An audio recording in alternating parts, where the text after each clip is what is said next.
Hi guys, welcome to How to Solution. In this video, I'm going to show you how to turn off shuffle on Spotify on your phone. So first of all, we will go into this Spotify mobile application. I'm going to type it here and see.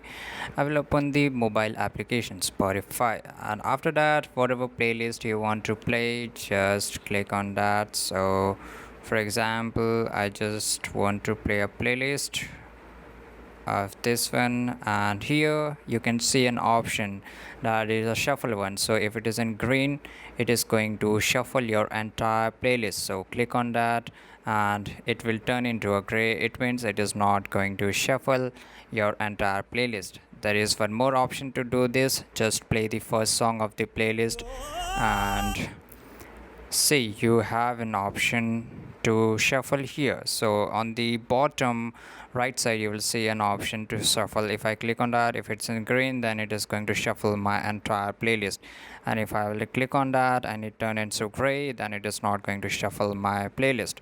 So this is it guys, this is how you're going to turn off shuffle on Spotify mobile application. And this is it. I hope you found this video really interesting and helpful. If you did, then don't forget to like this video, subscribe our channel, and also don't forget to press the bell icon to see the latest notification. Till that time, see you. Goodbye. Take care.